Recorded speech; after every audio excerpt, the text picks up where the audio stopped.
গলায় উচ্চারিত হলো, তুই আমার সাথে বেইমানি করেছিস তুলা। তুলির চোখে জল, ঠোঁটে হেরে চাপার হাসি শিথিল হয়ে আসলো হাতের ভাঁজের নিবদ্ধ। এই তুই হাত ছাড়ছিস কেন? চোখ বুঝবি না একদম। দেখ 4টা মাস ধরে অনেক নাটক করেছিস, আমার কিন্তু এবার সহ্য শক্তি হারিয়ে যাচ্ছে। এক হাত লাগিয়ে দিব গালে। তুলি, তুই ভালো করে জানিস রাগ উঠলে কেউ তোকে আমার হাত থেকে বাঁচাতে পারবে না। শক্ত কর নিজেকে, এখনো তোর আমার থেকে রেহাই পাওয়ার সময় আসেনি। তুলির শিথিল হয়ে যাওয়া হাতটা শক্ত করে আঁকড়ে ধরে পাগলের মতো প্রলাপ করতে লাগলো আদ্র। এই বুঝে তার নিঃশ্বাস আটকে যাবে। তুলির 2 চোখ বুজে যাওয়া যেন তার মস্তিষ্কে হারানোর ভয় জাগিয়ে দিল পুনরায়। হিতাহিত জ্ঞান শূন্য হয়ে পড়ল। আদ্রর চিৎকার বাহির থেকে আরিয়ান ও রিম শুনতে পেয়ে দৌড়ে এলো। আদ্রকে অস্থির অবস্থায় দেখে স্তব্ধ হয়ে গেল 2 জন। তুলির শ্বাস চলছে কিন্তু রেসপন্স করতে পারছে না। রিম আরিয়ানকে ইশারা করলো আদ্রকে সামলাতে। নিচে দৌড়ে চলে এলো ডাক্তার ডাকতে। আরিয়ান আদ্রকে পেছন থেকে জড়িয়ে ধরে তুলির কাছ থেকে সরিয়ে আনার চেষ্টা করতে লাগলো, কিন্তু বরাবরই ব্যর্থ।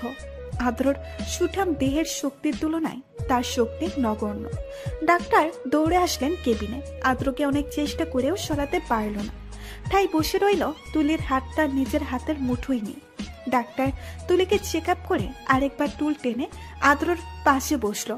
আদ্র তখনও তুলির মলিন নির্জীব সামলা চেহারার দিকে তাকিয়ে।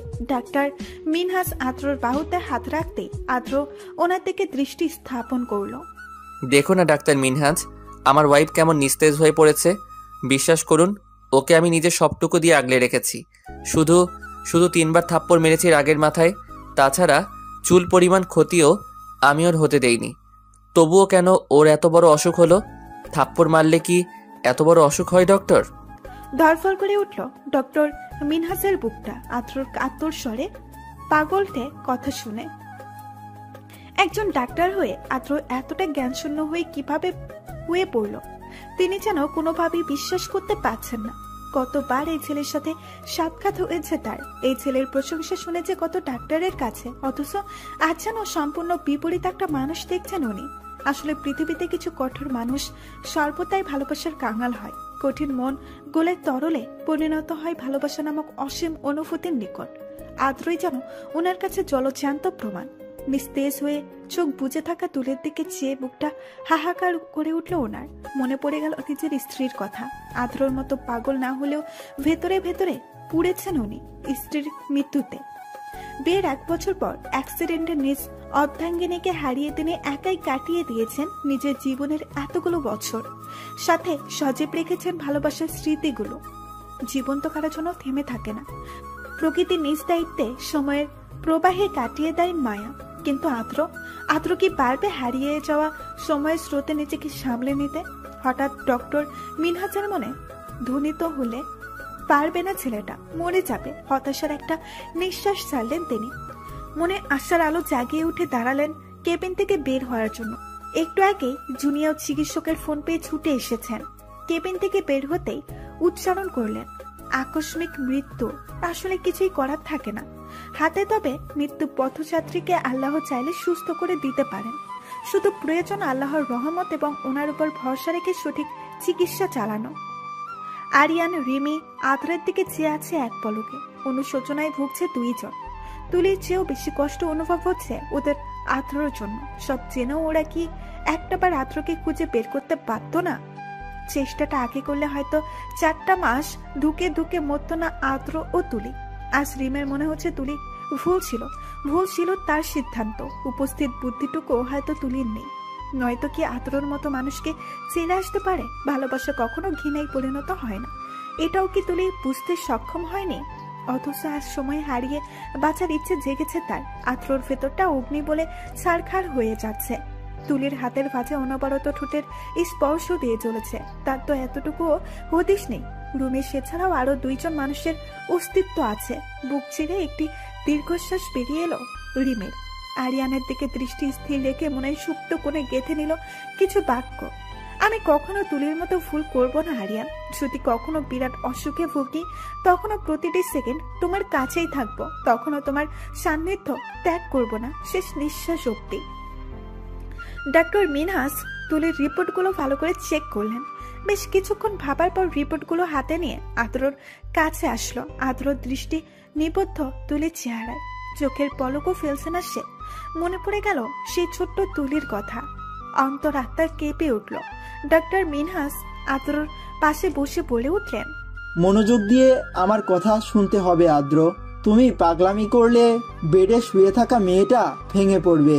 আশা করি অ্যাজ এ ডক্টর তুমি একজন রোগীর জন্য হলেও ভাববে, নয়তো স্বামী হিসেবেও নিজের অর্ধাঙ্গিনীর জন্য।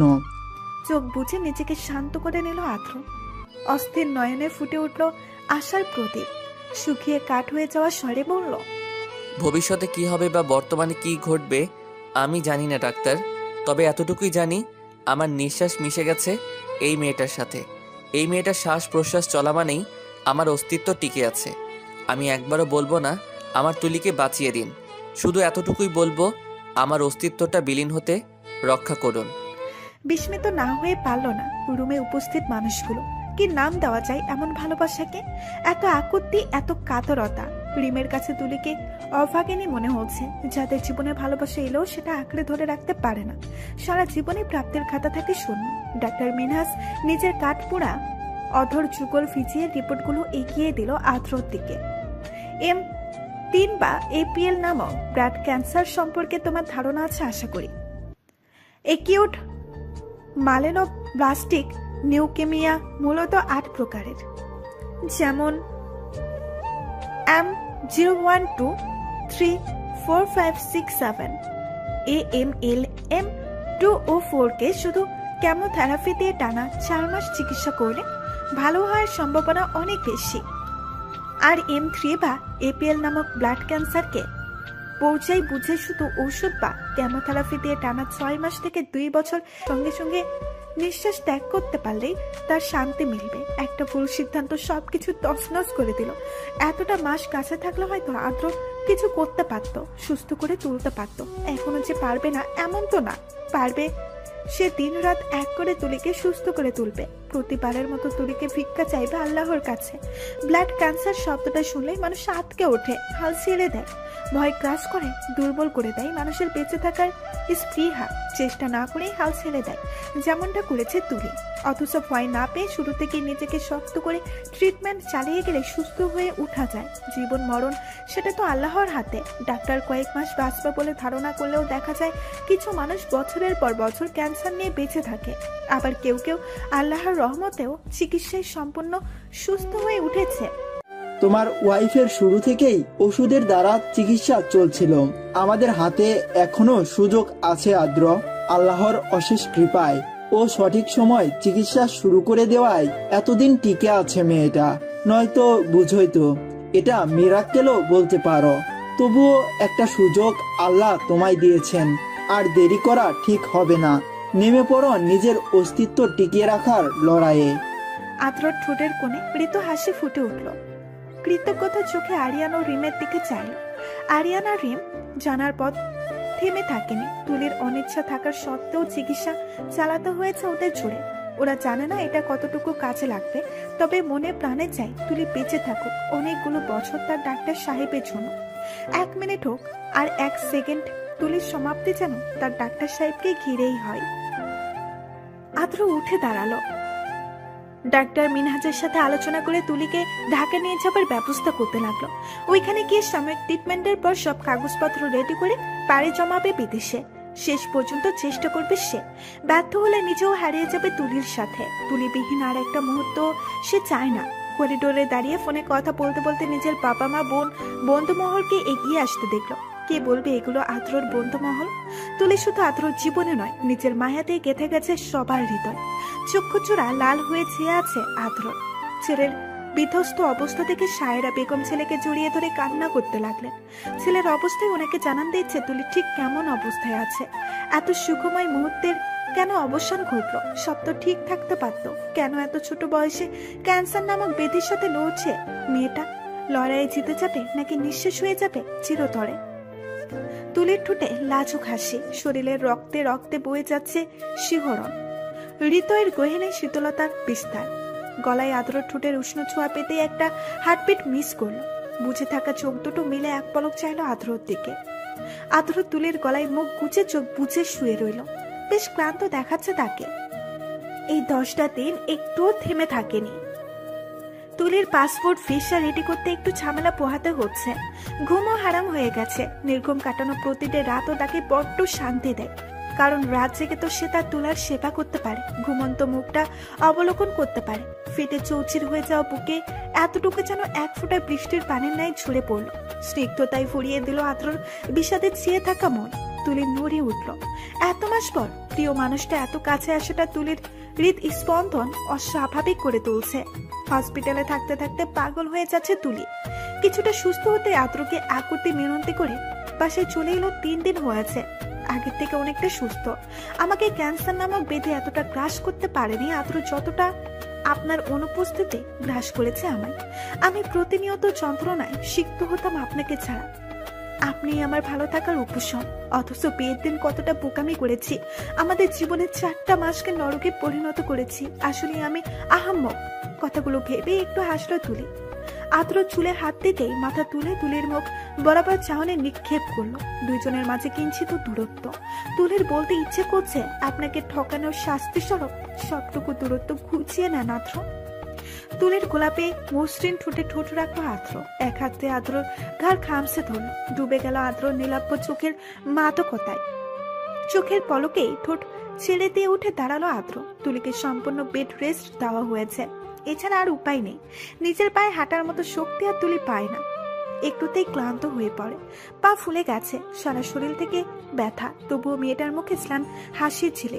আদ্র কাভার্ড থেকে কাপড় বের করে ওয়াশরুমে পা বাড়াতে নিলে তুলি হালকা হেসে দুর্বল স্বরে বলে উঠল, এখন কি আর সিগারেট খান না? অন্য সময় তো আপনার মুখ থেকে সিগারেটের সুবাস আসতো। বাঁকা হাসলো আদ্র। ঝটপট হাতের কাপড়গুলো সোফায় ফেলে কাছে এসে ঝুঁকে পড়লো তুলির মুখের দিকে, ঠোঁট প্রসারিত করে। সিগারেট খাওয়া নেশার চেয়ে আমার তুলার প্রতি মারাত্মক নেশা।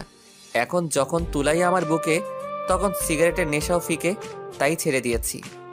আদ্রর এমন লাগামহীন বেহাইয়া কথা শুনে তুলি ঠোক গেল। ঠোঁট কামড়ে মুখটা অন্যদিকে ফিরিয়ে নিল। চোখে মুখে ছুঁয়ে যাচ্ছে আদ্রর গরম নিঃশ্বাসের উত্তাপ। বুকটা কেঁপে উঠছে ক্ষণে ক্ষণে। আদ্র সরে যেতে নিলে সাহস জুগিয়ে বলে উঠল, আমরা 3 কবুল বলবো না আদ্র। থ মেরে তুলির দিকে চেয়ে রইল আদ্র। তুলির সারা মুখে জুড়ে লজ্জার রেখা প্রতিফলিত, যা আদ্রকে ঘুরে নিমজ্জিত করে ফেলল। নেশা মিশ্রিত স্বরে জবাব দিল, তোমার ট্রিটমেন্ট শেষ হলেই আমরা নতুনভাবে আবার সব সাজাবো। কালকে কি লাল বেনারসি পরে আমি আপনার বধূ হতে? কি বলে সম্বোধন করব আপনাকে? ডাক্তার সাহেব নাকি আদ্র? 2 নামেই ডাকতে ইচ্ছে করে। দুটো নামে যেন আমার কাছে নেশায় ভরপুর কোনো মোহ। মানুষ এক, অথচ 2 নামেই শোভা পায় তাকে। আচ্ছা ডাক্তার সাহেব বলে না হয় সম্বোধন করি। নীলাভ চোখের অতি সুদর্শন যুবক। কখনো আপনার নেশাক্ত আঁখি যুগল দ্বারা রাতের আকাশে তারা ছড়াছড়ি দেখেছেন? কখনো কি উপলব্ধি করতে পেরেছেন জড়ো হয়ে ঝিকিমিকি তারাদের গঠিত মেলার পেছনে লুকিয়ে থাকে রহস্য? আপনি আমার জীবনে শুকতারা হয়ে এসেছেন, যে শুকতারার প্রতি মোহিত হয়ে প্রতি রাতে আকাশে তারার মেলা দেখা আমার অভ্যাসে পরিণত হয়েছে। একটা সময় চাঁদ খুব ভালো লাগতো আমার কাছে। যেদিন থেকে আমার হৃদয়ে আপনার আগমন, সেদিন থেকেই অকারণেই প্রিয় হয়ে উঠেছে তারার মেলা। শুনেছি খুব প্রিয় হয়ে ওঠা জিনিস নাকি খুব দুঃখের কারণ হয়ে ওঠে। আমার ক্ষেত্রেও তাই হয়েছে আদ্র। সঠিক মানেটা বুঝতে পেরেছি তারার মেলার পেছনে লুকিয়ে থাকা রহস্যের। আকাশে তারার মেলা মানে কোনো সুখ নয়, বরং এক রাশ বিষাদ। মানুষের মনটা যখন বিষাদের অতলে ডুবে যায়, ঠিক তখনই রাতের আকাশে তাকালে বুক চিরে বেরিয়ে আসে দীর্ঘশ্বাস। বুঝতে পেরেছিলাম সচরাচর মানুষ তারা দেখার জন্য সম্মোহিত হয় না, হয়তো তারা দেখেই যাদের মনে সুপ্ত কোণে জমা হয় বিষাক্ততা। আমার মনেও জমেছে এই বিষাক্ত অনুভূতি। বুকে জুড়ে বিস্তার হচ্ছে আপনাকে হারিয়ে ফেলার যন্ত্রণা। তারার মেলার ভিড়ে প্রতিটা রাত কল্পনায় অনুভব করে যাই আপনাকে। কেন আমি আপনার হয়েও আপনার হলাম না আদ্র? জানেন, আজকাল মনে হয় আমি ভুল ছিলাম। ইচ্ছে করে আপনার কাছে ছুটে যাই, কিন্তু তা তো সম্ভব নয়। কিভাবে আমি আপনার পুরোটা ভবিষ্যৎ নষ্ট করে দেই? এতগুলো মাস আপনাকে নিয়ে সংসার করার স্বপ্ন দেখেও ছেড়ে আসতে বাধ্য হলাম শরীরে বাঁধানো ক্যান্সার নামক ব্যাধির জন্য।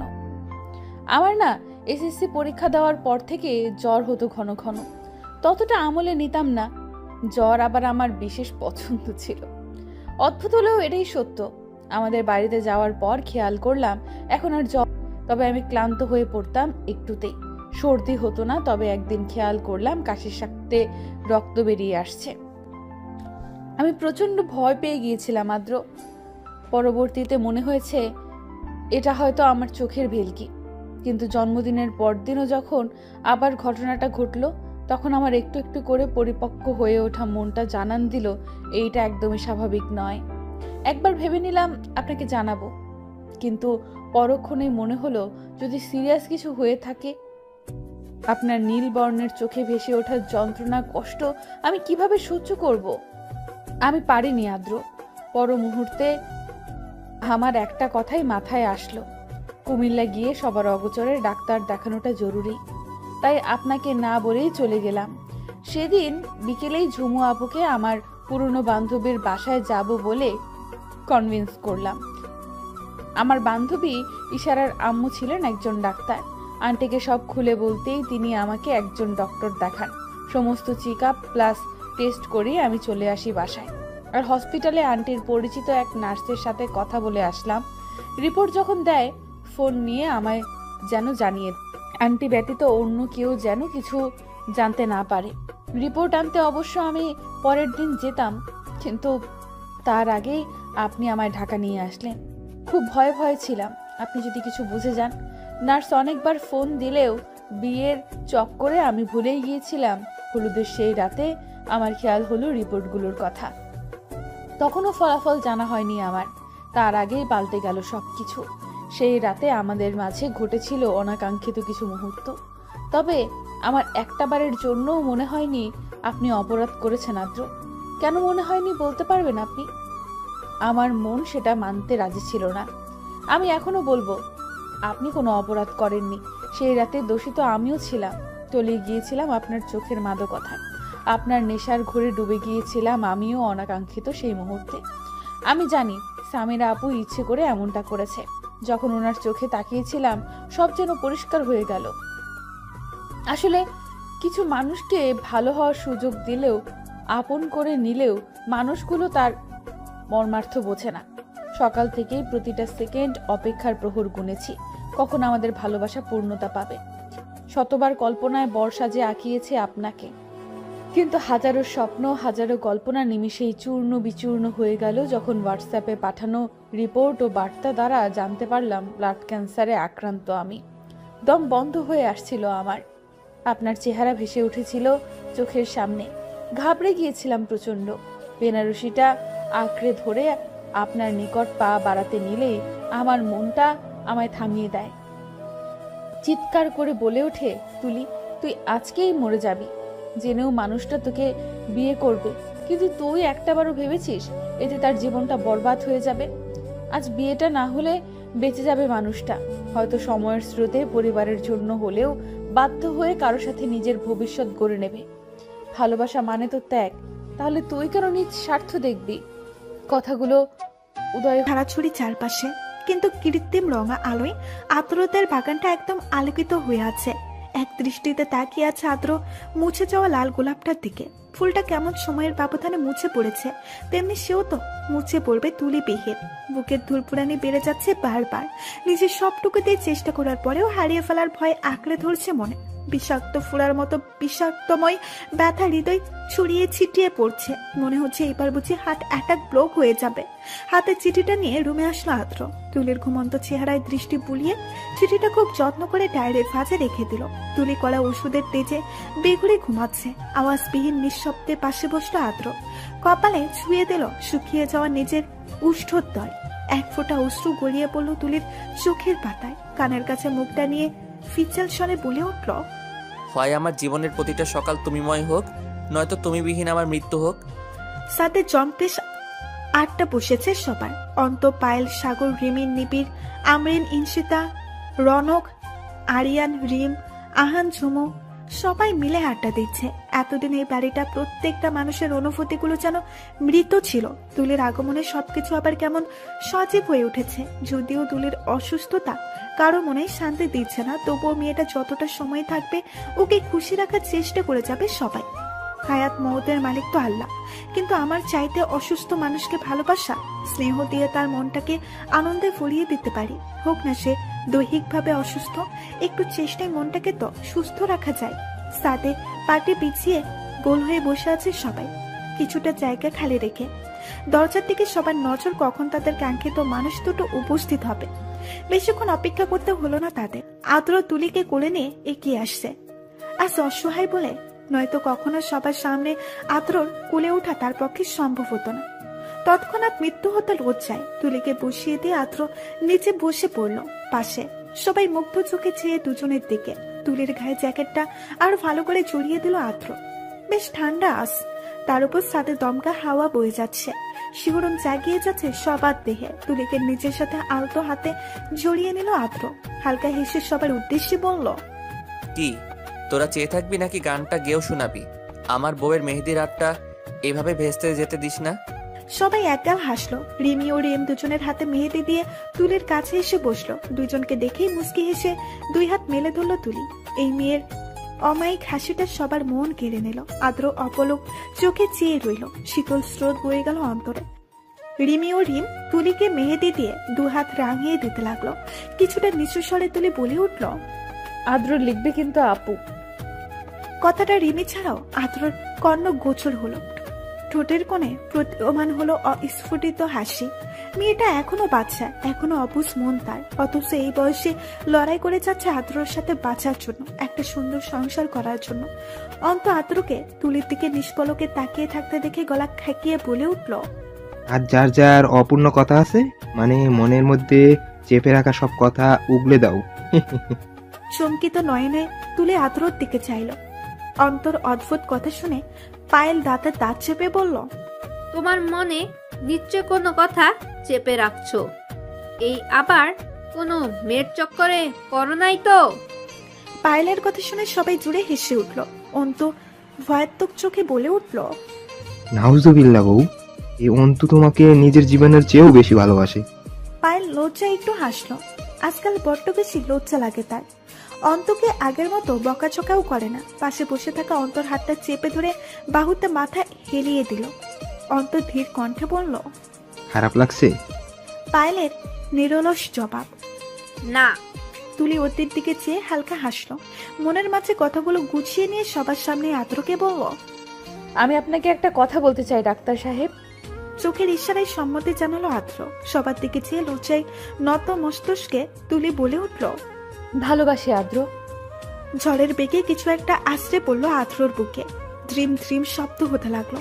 হৃদস্পন্দনের বেগ বেড়ে গেল দ্বিগুণ। সে তো কোনোদিনও তুলির মুখ থেকে এই কথাটা শোনার জন্য জোর করেনি। ঠিক এই কারণেই হয়তো করতে পারেনি। পিছিয়ে একটা মেয়ের মুখে ভালোবাসি শব্দটা ধারালো ছুরির মতো বিচ্ছে। অনুভূতিগুলো দলা পাকিয়ে বেরিয়ে আসতে চাইছে। তুলিকে নিজের সাথে মিশিয়ে ফেলতে ইচ্ছে যাচ্ছে আদ্রর।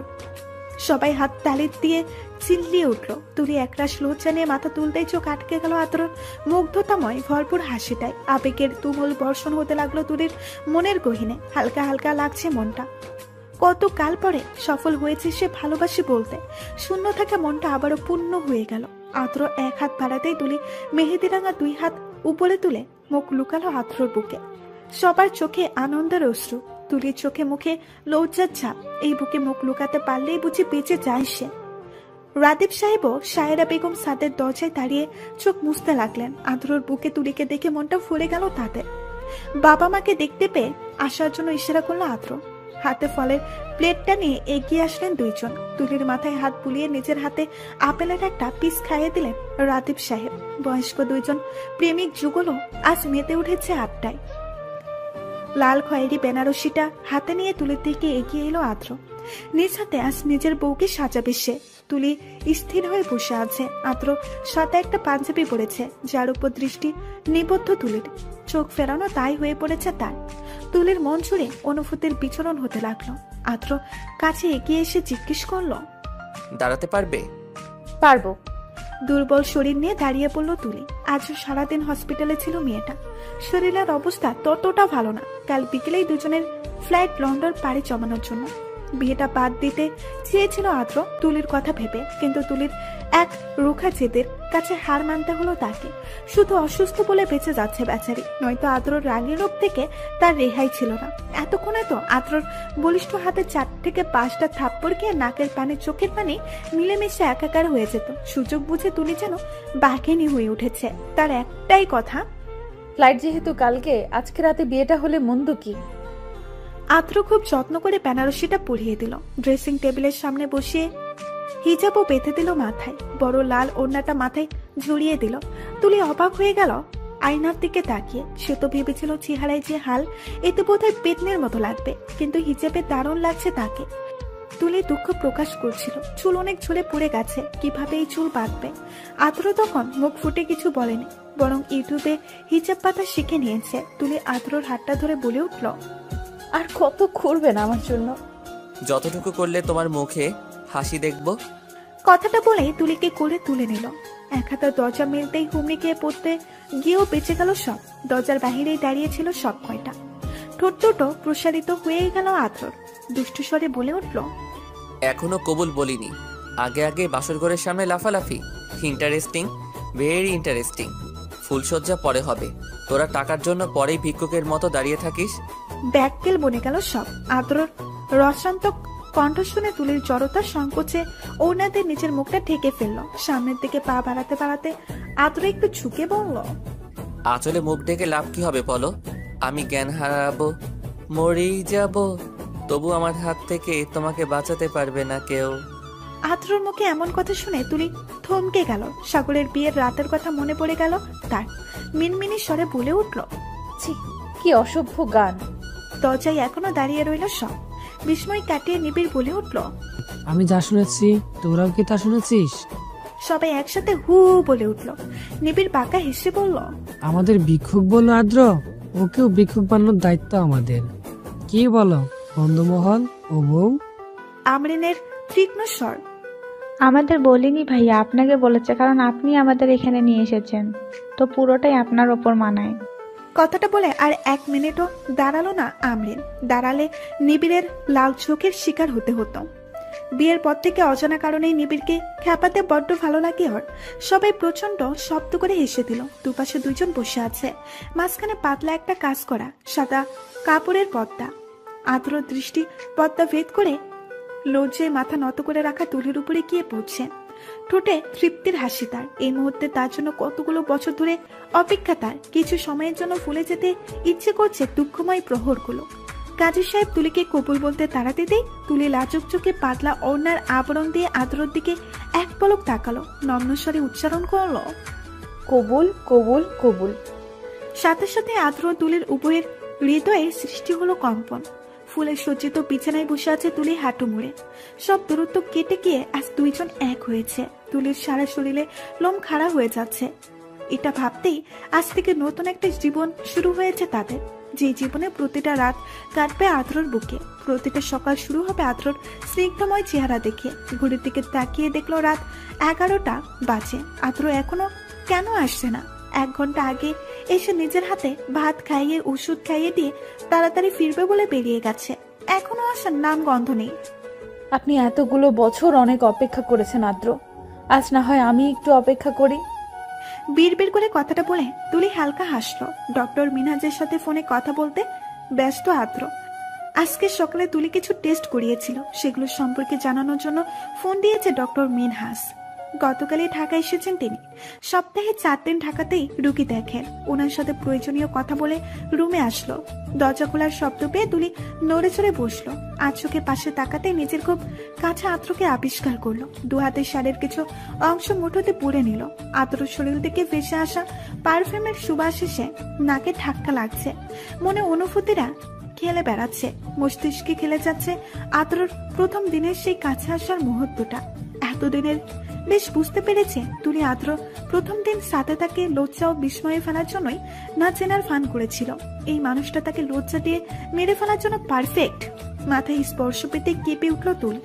আদ্র হিজাবটা খুলে তুলির শাড়ির সেফটি পিনগুলো খুলে দিল। শরীরে আদ্রর স্পর্শগুলো ছট তুলতে লাগলো তুলির বুকে। গাল দুটো লাল হয়ে এলো তার। থমকে গেল আদ্র। তুলির লজ্জা মাখা চেহারা তার মনে নেশা ধরিয়ে দিল। আস্তে আস্তে নিজের মুখ এগিয়ে নিল তুলির গলায়। অথরদ্বয় ছুঁয়ে দিতেই আদ্র চুলে হাত মুষ্টি বদ্ধ করলো তুলি। শ্বাস প্রশ্বাস ক্রমশ ভারী হয়ে আসতে লাগলো। বদ্ধ রুমে ছড়িয়ে পড়তে লাগলো দুইজনের গরম নিঃশ্বাস। গলা থেকে মুখ তুলে তুলির বদ্ধ চোখের পাতায় চুমু খেল আদ্র। আর একটু জড়সড় হয়ে গেল তুলি। কিছু সেকেন্ড পরে নিজেকে শূন্য অনুভব করতেই গলা জড়িয়ে ধরল তার ডাক্তার সাহেবের। তুলিকে নিয়ে বারান্দায় পাতা ডিভাইনে শুয়ে পড়ল আদ্র। চাঁদের আলো এসে ঠিকরে পড়ছে দুজনের গায়ে। তুলি নিশ্চুপ হয়ে শুয়ে আছে আদ্রর বুকে মাথা রেখে। আদ্রর মাথায় চুমু খেতে তুলি তড়িঘড়ি করে উঠে বসলো। হক চুকিয়ে গেল আদ্র। উঠে তুলির পাশে বসতেই তুলি আদ্রর চোখে চোখ রেখে বলে উঠল, 4টা মাস কেন দূরে ছিলাম আমি আদ্র? আমি কিভাবে পারলাম আপনাকে কষ্ট দিতে? ভেতরটা পুড়ে যাচ্ছে আমার। তুলিকে নিচের বুকে টেনে নিল আদ্র। মোলায়েম কণ্ঠে বলল, জীবনে সব ক্ষেত্রে মানুষ উপস্থিত বুদ্ধি খাটাতে পারে না। যেখানে বিপদে ম্যাচুরিটি সম্পন্ন মানুষগুলোই হতবুদ্ধি হয়ে পড়ে, সেই জায়গায় তোমার মতো অবুঝ মনের কিশোরী একটা মেয়ের ভুল সিদ্ধান্ত নেওয়াটাই স্বাভাবিক। আমার কোনো রাগ অভিমান নেই তোমার প্রতি। আমি তোমাকে সীমাহীন ভালোবাসি তুলি। তোমার নিঃশ্বাস থমকে গেলে থমকে যাব আমিও। আটকে উঠল তুলি। আদ্রর কপালে গালে অসংখ্য চুমু খেল। কুচা কুচা দাড়িতে হাত বুলাতে লাগলো অস্থির কণ্ঠে। আর কখনো এমনটা বলবেন না আদ্র। আমি আপনার সাথে বাঁচতে চাই। আমাদের সুন্দর একটা সংসার হবে আদ্র। আমি ভুল করব, আপনি ঠিক আগের মতো আমাকে শাসন করবেন। আর আমি ভয়ার্ত চোখে আপনার নিরু চোখের। কথাটা আটকে গেল তুলির। রক্ত জবাব নেয় টকটকে লাল হয়ে গেল দুই চোখ। কাশির ছুটে আদ্রের সাদা পাঞ্জাবি রক্তে লাল হয়ে গেল বুকের কাছের অংশ। রক্তের ছিটে ফোটা গিয়ে পড়লো চোখে। চোখ বুঝে নিল আদ্র। ঘন ঘন শ্বাস নেওয়া তুলির মাথাটা চেপে ধরলো রক্তে রাঙানো পাঞ্জাবিতে। দু চোখ বেয়ে জল গড়িয়ে পড়লো আদ্র। তুলি হাঁপাতে হাঁপাতে খামচে ধরলো আদ্রর বুকের কাছের অংশ। হাজারো কথা বলতে চাইছে সে, বলতে চেয়েও পারছে না। আর এক মুহূর্ত দেরি না করে আদ্র তুলিকে কোলে তুলতে নিলেই তুলি স্থির নিস্তব্ধ হয়ে গেল। ধরে পড়ে রইল আদ্রর বুকে। শক্ত করে তুলিকে জড়িয়ে ধরে বসে থাকলো আদ্র। কানের কাছে মুখ নিয়ে আদর মাখা কণ্ঠে ডেকে উঠল তুলিকে, তুলা। কিন্তু নিশ্চুপ তুলি। আদ্র ফ্রু কুচকে আবারও ডেকে উঠল, কথা বলবা না বউ? তুলিকে প্রতিবারের মতো নিশ্চুপ থাকতে দেখে রাগ হলো না আদ্রর। মৃদু হেসে তুলির কানের পিঠে চুমু খেল। যন্ত্রণায় ছেয়ে গেল হৃৎপিণ্ড। ঠোঁট দুটো প্রসারিত রেখেই বলল, তুমি আর কথা বলবে না জানি তো। বোবা হয়ে গেছো চিরকালের জন্য। আচ্ছা, আমি শাসন করার জন্য এমন করছো তাই না? তুমি তো অভিনয়ও শিখে গেলে তুলা। আচ্ছা সাড়া দাও, না হলে কিন্তু আমি তোমাকে বেলকনি থেকে ফেলে দিব। তখন ভ্যা ভ্যা করে কাঁদলেও লাভ হবে না। পিনপন নীরবতা ছেয়ে আছে চারিদিকে। তুলিও হারিয়ে গেছে সেই নীরবতার ফিরে। আদ্রর কলিজে ছিঁড়ে যাচ্ছে। হাত দুটো কাঁপছে অনবরত। তুলির সারা শরীর জুড়ে শীতলতা। কাঁপা কাঁপা হাতে তুলিকে বুকে আগলে রেখে বিদ্যুপের স্বরে বলে উঠল, আমি এতগুলো বছর অপেক্ষা করলাম, কিন্তু তুমি আমার জন্য আর একটু সময় অপেক্ষা করতে পারলে না তুলা? ধোকা দিলে আবারও। কিন্তু আমি যে বেহায়া, ছুটে যাব তোমার কাছে। আমাদের কি সৌভাগ্য দেখেছো তুলা? সংসার করা হয়নি, কিন্তু তুমি আমার বুকে নিজের মাথা রেখে চিরতরে ঘুমিয়ে গেলে। তোমায় বুকে আগলে রেখে ঘুমিয়ে যাব আমিও এখন। এই তো, আরেকটু তুলা, আরেকটু। রক্তবর্ণ ধারণ করা দুই চোখে আবেশে বুঝে এলো আদ্রর। ঠোঁট গিয়ে ঠেকলো তুলের চুলের ফাঁচে। হৃৎপিণ্ডে ব্যথায় ছটফট করতে লাগলো ভেতরটা। থমকে গেল নিঃশ্বাস।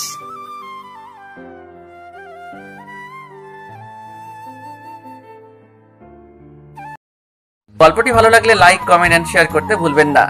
আর আরো এমন রোমান্টিক গল্প পেতে আমাদের চ্যানেলটি সাবস্ক্রাইব করে আমাদের সাথেই থাকুন।